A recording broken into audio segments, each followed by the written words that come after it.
Good morning. Let's start with fluency. For fluency today, you're going to count by tens to 100. Ready? 10, 20, 30, 40, 50, 60, 70, 80, 90, 100. Good. How many groups of tens did we count to get to 100? That's right, we counted 10 times.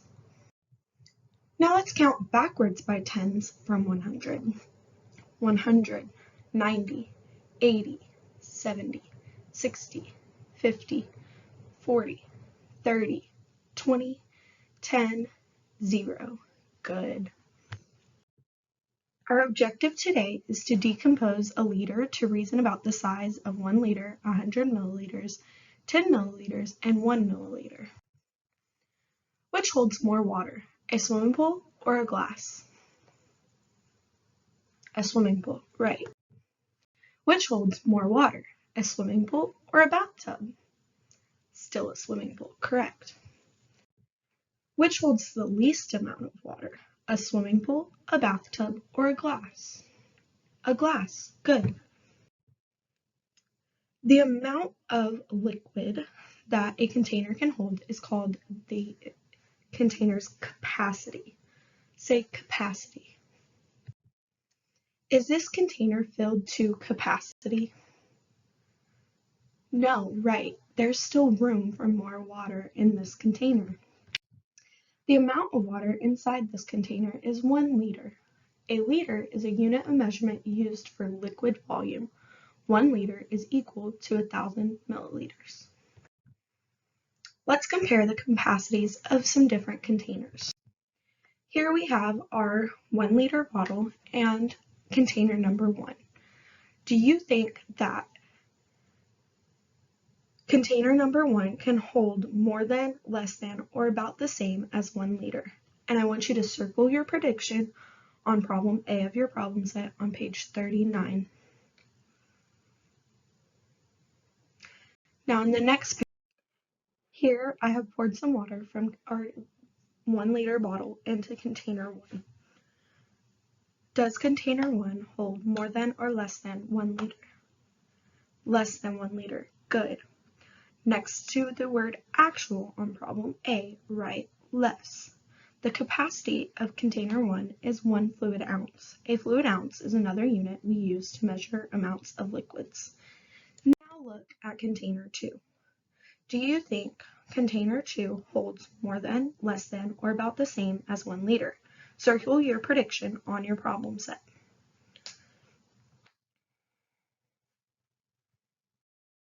Now, in this picture, you can see that I poured water from our liter into container 2.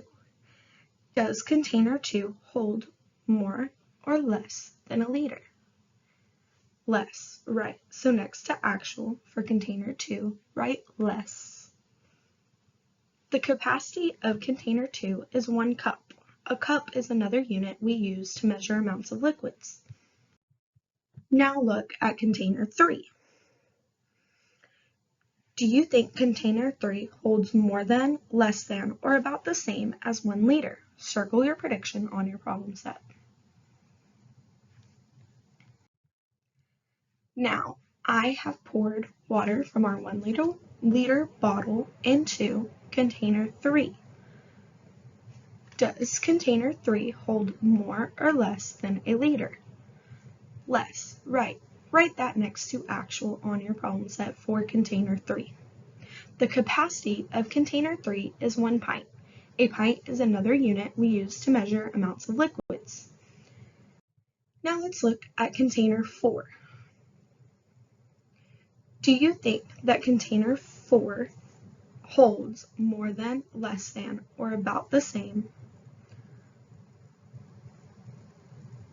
Circle your prediction on your problem set.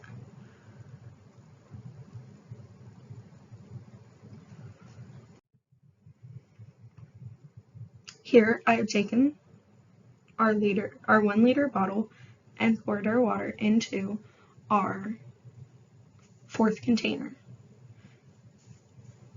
Our 4th container holds about the same as 1 liter.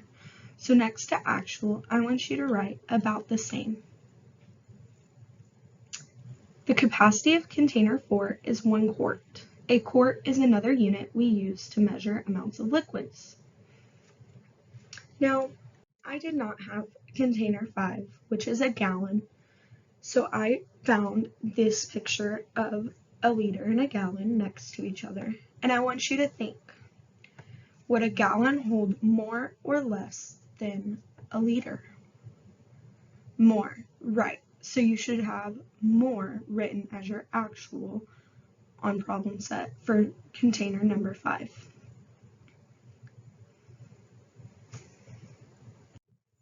Now in this picture, I am showing you me decomposing a liter into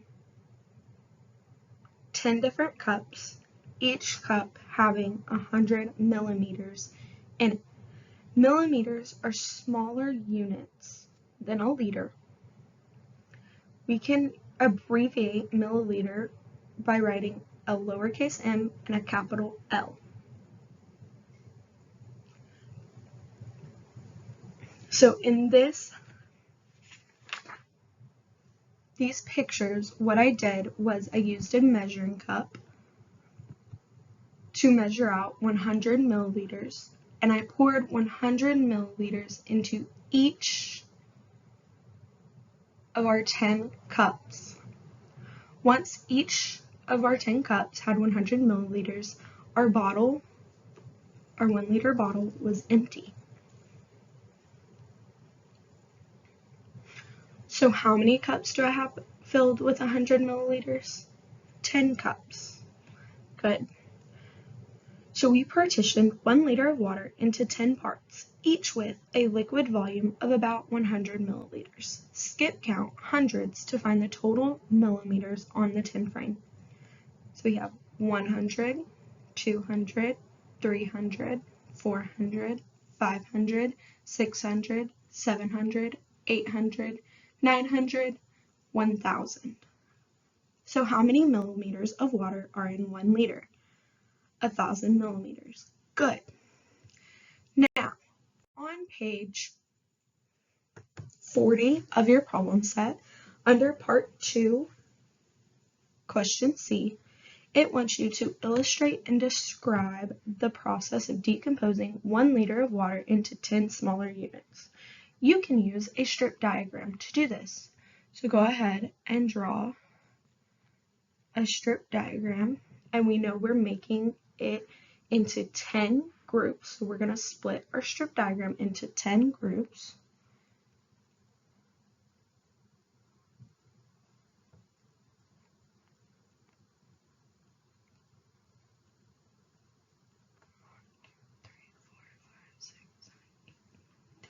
And we know that in total, we're going to have 1 liter. Remember, we can abbreviate liter with a capital L. And in each of our groups, sorry, one moment. In each of our groups, we're going to have 100 milliliters. So in each group, put 100 milliliters.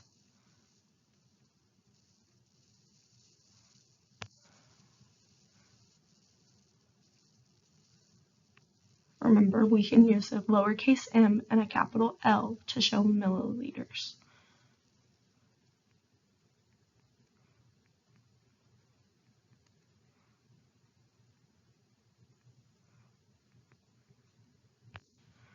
And in each group, you should draw 100 milliliters. What equation could we write to show us decomposing our liter into 100 milliliters?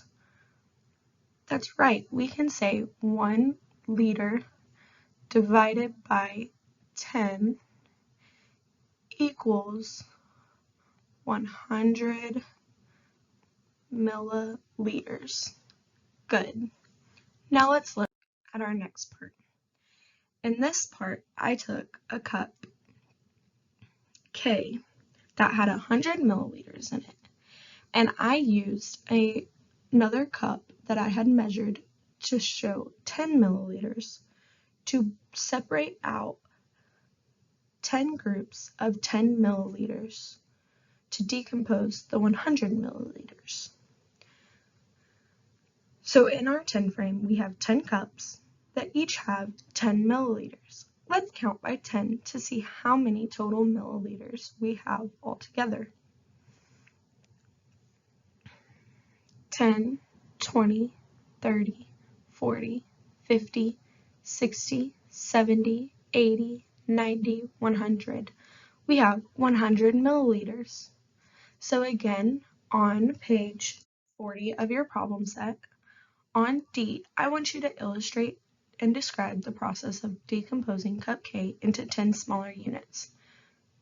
You can use a strip diagram like we did on part C.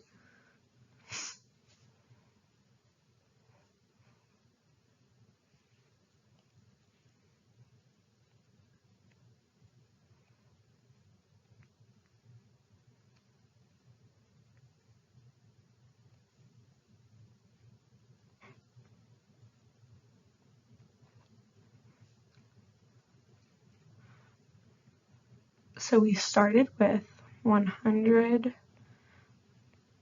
milliliters, and then we broke it into 10 groups, and in each group we had 10 milliliters. What equation can we write to show what we did? That's right, 100 milliliters divided by 10 equals 10 milliliters. Good. So 10 groups of 10 milliliters equals a total of 100 milliliters. All right, here's our last one. In this picture, I used one of our 10 millimeter cups to measure out 1 millimeter into each of these 10 cups using a dropper. So we have 1 millimeter in each cup.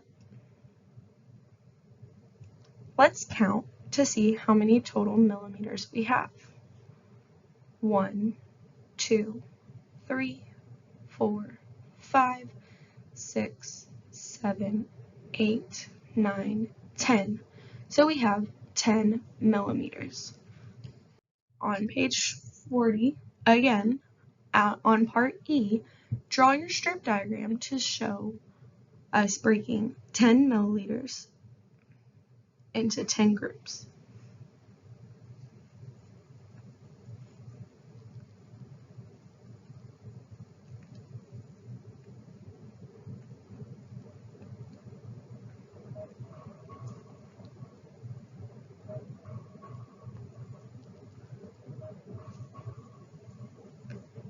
We started with 10 milliliters total, and we put 1 milliliter in each group. What equation can we write for this strip diagram?